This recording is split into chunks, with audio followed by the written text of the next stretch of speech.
কিন্তু আপনি আফরান নিশো কি বুঝা কি দেখা কার তেলের মধ্যে পইরা গুরু আফরান নিশো কেউ ওনাকে নামের আগে বস বসায় কেউ আবার গুরু বসায় না, এটা স্বাভাবিক। একজন ভালো অভিনেতা হুমায়ুন আহমেদের যে শিষ্য, তো সেই জায়গা থেকে তার নামের পাশে গুরু বসবে বস বসে, এটাই স্বাভাবিক। উনি ভালো অভিনয় করে, এটাও ঠিক আছে, বাট উনার যে বিহেভিয়ারটা আমার ইগোতে লাগছে সেটা খুব কষ্ট লাগছে আমার। এজ এ সাকিব আলী আমি জেলাস ফিল করি, খুব খারাপ লাগে। আপনি আফরান নিশো যখন সুরঙ্গ মুভি করলেন তখন আমরা যারা সাকিবিয়ানরা ছিলাম সবাই ওয়েলকাম জানিয়েছে আপনাদেরকে যে আফরান নিশো সিনেমাতে আসছে, সো সিনেমাতে শুভকামনা, all the best team of সুরঙ্গ, ভালো চলুক। এবং সাকিবিয়ানরা আপনাদের সাপোর্টে ছিল।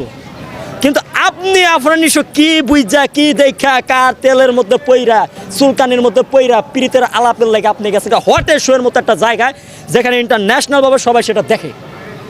চ্যানেল আয়ে যেটা প্রচার হয় রাফসান হটে, ওই যে রাফসান ভাই, সো সেখানে গিয়ে ওইখানে আপনি যেহেতু একজন অভিনেতা, আপনি যেহেতু একটা পাবলিক ফিগার, আপনাকে যেহেতু পাবলিকরা চিনে, তো সেক্ষেত্রে আপনার বোঝা উচিত কোথায় কীভাবে কথা বলতে হয়, কোথায় কীভাবে চলাফেরা করতে হয়। আপনি হটের শোয়ের ওখানে গিয়া শাকিব খানের ছবি ওখানে আসছে, দেন হচ্ছে আপনি বুঝতেই পারছেন শাকিব খানের শুরুতে আপনি না বলতে চাইয়া হাতটা মনে করেন ই করছে কুলু দাও, সবাই বলতেছে যে দেশের নাম্বার 1 নায়ক, আবার কুলু চায়, মেগা স্টার আবার কুলু চায়, সুপারস্টার আবার কুলু চায়, দামি সানগ্লাস পরে তাও কুলু চায়, দামি সানগ্লাস পরে এই কথা বলে তাও কুলু চায়। তাইলে বুঝেন কত বড় মানে ওনার বিহেভিয়ার কতটা। এটা আমি আসলে বলতে চাই না, আমার মানে মুখ দেওয়া মানে ভালো মানুষের কথা বললি তো ওই ভালো মানুষের কথা আবার ভালো কথা কবার গিয়ে আবার মনে করেন যে বিশ্রী কথা আমি আনবার পারি না।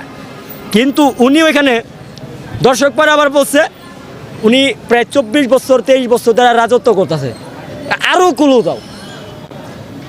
তার 2টা বউ আছে, তার 2টা সন্তান আছে, এই কুলুটার লাইগা তার মতো অভিনেতা এতক্ষণ ড্রামা করে ই করলো, লাভটা হইলো কি?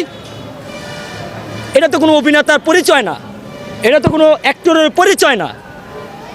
আজকে আপনি সিয়াম আহমেদকে দেখেন, আরফিন শুভকে দেখেন, জিয়াউর রোশনকে দেখেন, বা হচ্ছে আপনার যে নতুন যে হিরোরা আসছে আদর আজাদ তাকে দেখেন, তারপর হচ্ছে পূর্বে একটা হিরো ছিল বাপ্পি চৌধুরী, যেটা এখন একবারে মিসিং, সে বাপ্পিকেও দেখেন। যখন কথা বলতে যায় শাকিব খানের বিষয়ে আসে, তিনি ভেবেচিন্তে তারা ভালোভাবে কথা বলে, আর যদি তার বিষয়ে সব প্রশংসা নাও করতে পারে ব্যাপারটা একদম ইগনোর করে যে নো কমেন্ট।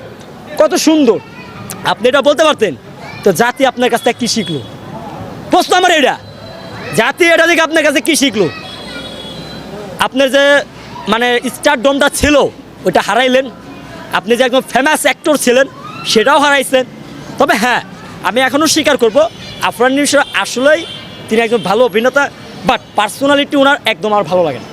এটা শুধু আমি না, দেশের বেশিরভাগ মানুষই তার এটা ভালো লাগবে না, কারণ উনি যে বিহেভিয়ারটা করছে। এরপরে দেখেন একটা কথা মাথা রাখেন, কথায় আছে না উস্তাদের মার শেষ রাইতে, সুরঙ্গর সময় যেমন পচাইছে, এবার দাগি সিনেমার সময় আইসা হারে হারে টের পাইছে। কেন সিম্পাতি আর পাবলিসিটি না হলে তো কাম হবে না। কি করা যায়?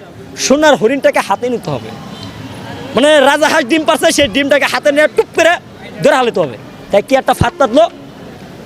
দেখেন সেই সময় কি হয়েছিল, যা হয়েছিল পুরোপুরি এটা ভুল বুঝাবুঝি। সাংবাদিকের প্রশ্নে তিনি এটা বলেন, হ্যাঁ এটা ভুল বোঝা। আর এটা কেমনে ভুল বোঝাবুঝি? আমরা এটা বুঝলাম কেমনে ভুল বোঝাবুঝি। যদি এটা হ্যাঁ যদি এটা কইতো আমি পাগল ছিলাম, মানসিক রোগী ছিলাম, তাহলে মানতে পারতাম। একমাত্র মানসিক রোগী আর পাগল হলে পারে এই সমস্ত কথা তার দ্বারা বলা সম্ভব।